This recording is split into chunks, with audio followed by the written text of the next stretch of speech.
नमस्कार साथियों, मेरा नाम है अशोक पांडे और मेरे चैनल जैवेद शोक में आपका स्वागत है। फ्रेंड्स, आज हम इंडियन इकोनॉमी के जो एक्चुअल क्वेश्चंस जून 2025 में पूछे गए हैं रिकॉर्ड वाले, फ्रेंड्स उसका चौथा पार्ट करेंगे।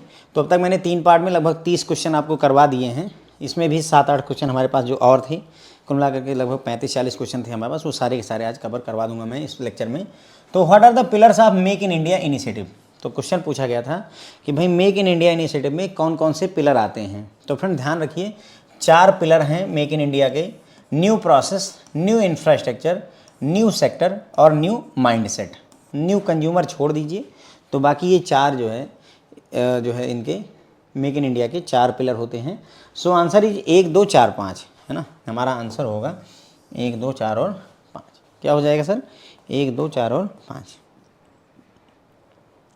सो ये 4 पिलर होते हैं: new process, new infrastructure, new sector और न्यू माइंडसेट। आगे बढ़ते हैं अपन। तो भाई देखो, किस कमेटी ने रिकमेंड किया था आईआरडीए के गठन के लिए, यानी कि आईआरडीए बनाया जाए, ये किस कमेटी के रिकमेंडेशन पर हुआ था आईआरडीए? तो फ्रेंड्स, आईआरडीए मल्होत्रा कमेटी के रिकमेंडेशन पर हुआ था। I think RN. मल्होत्रा थे इसके हेड, और उन्हीं के रिकमेंडेशन पर आईआरडीए बना था। श्री आर.एन. मल्होत्रा जो कि आरबीआई के गवर्नर थे पहले, उन्होंने ही इंश्योरेंस सेक्टर में रिफॉर्म के लिए आईआरडीए के गठन की बात की थी। ठीक। क्वेश्चन नंबर 3 है, what is the significance of one sun one world one grid, OSOWOG। एक सूर्य, एक देश, एक दुनिया और एक ग्रिड, इस कॉन्सेप्ट का क्या उद्देश्य है? तो ये सर वन ग्रिड, अब आपको सोलर एनर्जी समझ में आ ही रहा होगा। It is used for goal of harnessing solar energy and ensuring that generated electricity. मतलब वही है कि इसका उद्देश्य है कि सोलर एनर्जी का बेहतर उपयोग करना और इलेक्ट्रिसिटी को प्रोड्यूस करना। इसी पर्पज से ये बना हुआ है one sun one world one grid. Question number 4 है, एसडीजी कौन सा डिपार्टमेंट देखता है? सस्टेनेबल डेवलपमेंट गोल हमारे देश में कौन से डिपार्टमेंट की जिम्मेदारी है?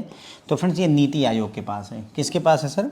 NITI Aayog, national institution for transforming India. NITI Aayog के पास में जिम्मेदारी होती है किस चीज़ की? सस्टेनेबल डेवलपमेंट गोल के लिए। ठीक। फिर है अगला question, question number 5, duration of notice money. तो देखिए फ्रेंड, मनी जो है 3 तरीके की होती है। मनी मार्केट में मनी 3 तरीके की, कॉल मनी, नोटिस मनी और फिर टर्म मनी। ठीक है, नोटिस, कॉल, नोटिस और टर्म। कॉल मनी क्या कहती है?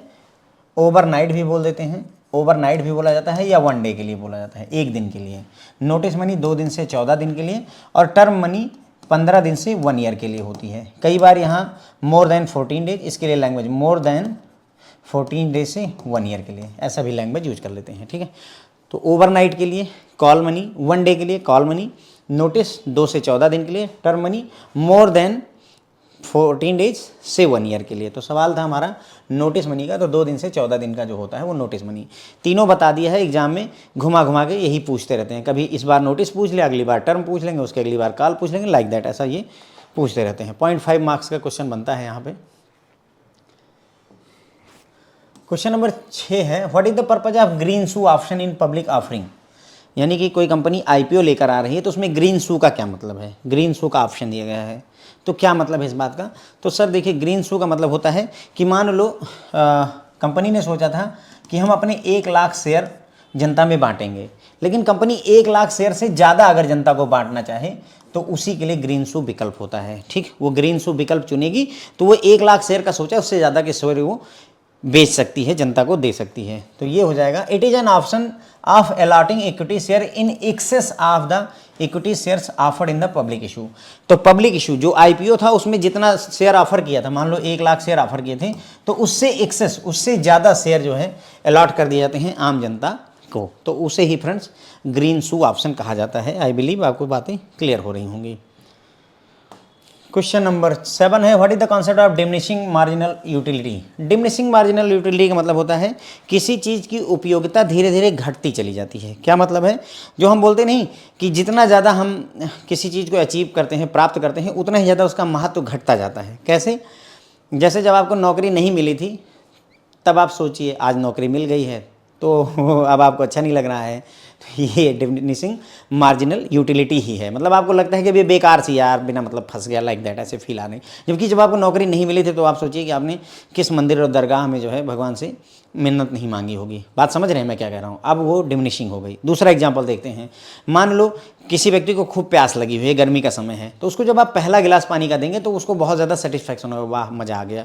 फिर दूसरा गिलास देंगे, कम मज़ा आएगा। तीसरा गिलास देंगे और बेकार लगने, चौथा गिलास देंगे तो बेकार हो गया। आप समझिए पानी वही है, लेकिन चौथे गिलास तक आते आते उसको अच्छा लगना बंद हो जाता है। That's the diminishing marginal. धीरे धीरे घटते जाना, जैसे नहीं किसी चीज़ की जो है मतलब इंटेंसिटी धीरे धीरे घटती हुई चली जाए, तो डिमिनिशिंग मार्जिनलिटी का मतलब यही होता है। The lesser the more be consume the lesser satisfaction each additional unit of consumption will give us. मतलब जितना ज़्यादा हम किसी चीज़ को कंज्यूम करते हैं उतना ही कम सेटिस्फाइड हम एडिशनल यूनिट के साथ होते जाते हैं। बस यही है। कोई जैसे पैसा है, 1 करोड़ आ गया, 2 करोड़ आ गया, 10 करोड़ आ गया, 50 करोड़ आ गया, फिर 50 करोड़ आने के बाद में अब 1-2 करोड़ आ जाएगा तो आपको मज़ा ही नहीं आएगा। जब पहला करोड़ आएगा तो बहुत मज़ा आएगा, लाइक दैट। तो ये वही चीज़ है, लॉ ऑफ डिमिनिशिंग यूटिलिटी।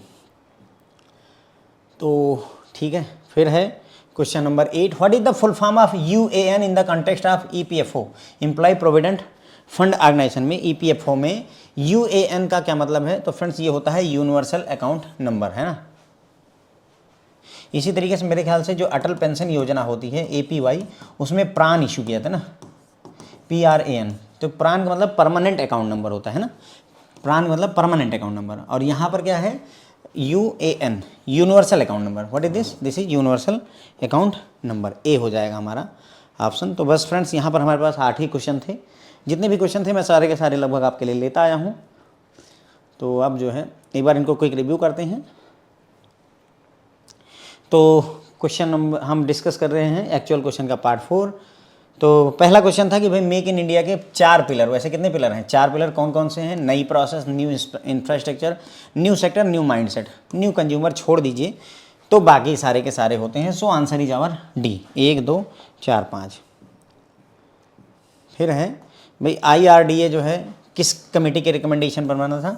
तो RN मल्होत्रा कमेटी के रिकमेंडेशन पर IRDA का गठन किया गया था। और ये जो मल्होत्रा कमेटी है फ्रेंड्स वो इंश्योरेंस सेक्टर से रिलेटेड है। कई बार ऐसा भी क्वेश्चन पूछ लेते हैं, जैसे ये नरसिम्हन कमेटी फाइनेंस सेक्टर से रिलेटेड है, उसी तरीके से मल्होत्रा कमेटी इंश्योरेंस से।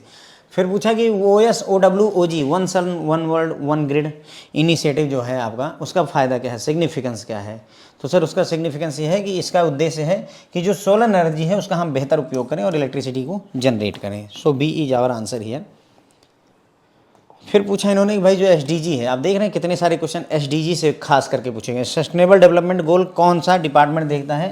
तो फ्रेंड्स इसके लिए जिम्मेदारी नीति आयोग को दे रखी है, national institution for transforming India को दे रखी है। मनी मार्केट का जो टाइम पीरियड है 2 दिन से 14 दिन होता है नोटिस मनी के केस में, ठीक है। नोटिस मनी में 2 दिन से 14 दिन, कॉल मनी में 1 दिन का, और टर्म मनी में more than 14 days up to 1 year होता है।